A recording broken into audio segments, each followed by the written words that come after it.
एक लोह स्तंभ है, आयरन पिलर, लेकिन आज भी एक छोटा सा भी कण उसमें का रस्ट नहीं हुआ है। चौथी शताब्दी में चंद्रगुप्त द्वितीय ने इस स्तंभ का निर्माण किया था।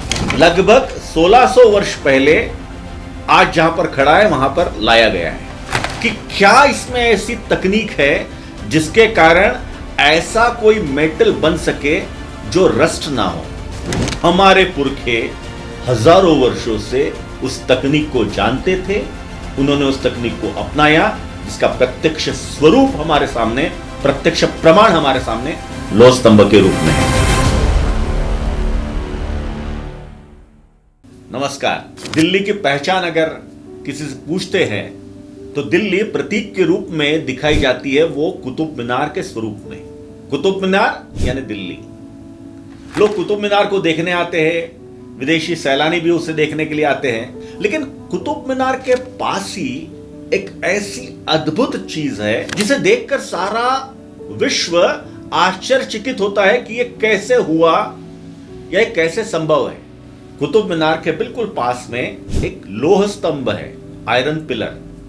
बहुत ऊंचा नहीं है, कुतुब मीनार के 1 दहाई ऊंचाई है उसकी, 1/10, लगभग 24 फीट का वो स्तंभ है। लेकिन उस स्तंभ की जो विशेषता है वो अपने आप में अद्भुत है। वो पूरा स्तंभ लगभग 96 से 98% प्योर आयरन, लोहे से बना हुआ है। और हम सभी जानते हैं कि जो लोहा होता है उसको अगर बाहर हम एक्सपोज करने के लिए रख दे तो बहुत जल्दी वो रस्टिंग होता है, गंज खाता है। अब आप कल्पना करें, ये लोह स्तंभ जो वहां पे बना है ये 4वीं शताब्दी का लोह स्तंभ है। 4वीं शताब्दी में चंद्रगुप्त द्वितीय ने इस स्तंभ का निर्माण किया था।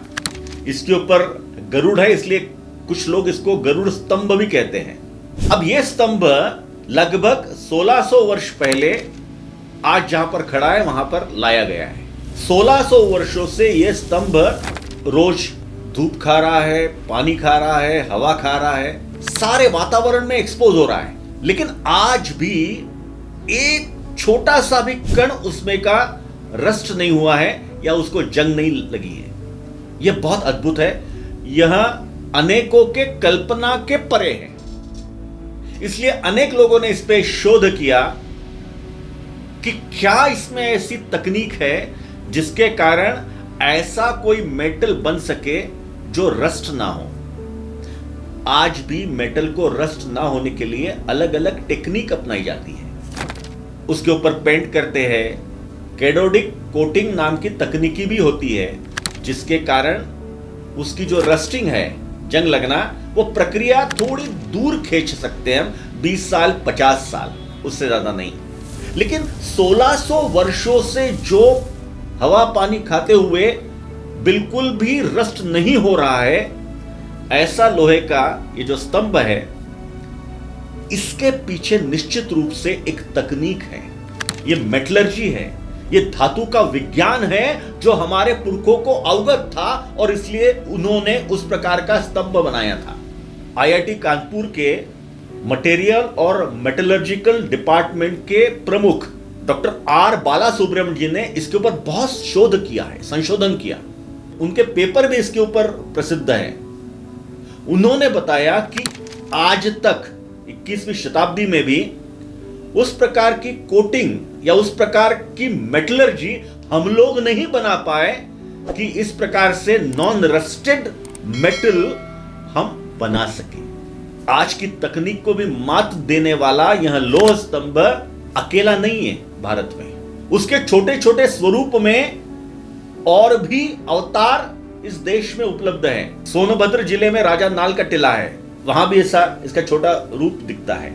छत्तीसगढ़ में मल्हार में जो खुदाई हुई, एक्सकेवेशन हुआ, उसमें भी इस प्रकार का एक स्तंभ मिला जिसमें रस्टिंग नहीं है, जंग नहीं है। ऐसे कुछ और स्थानों पर भी हमें मिले हैं।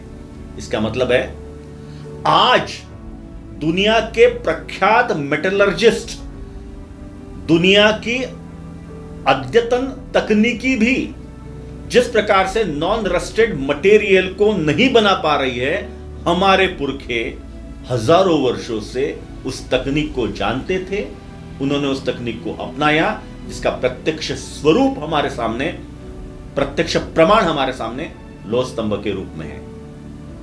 नमस्कार।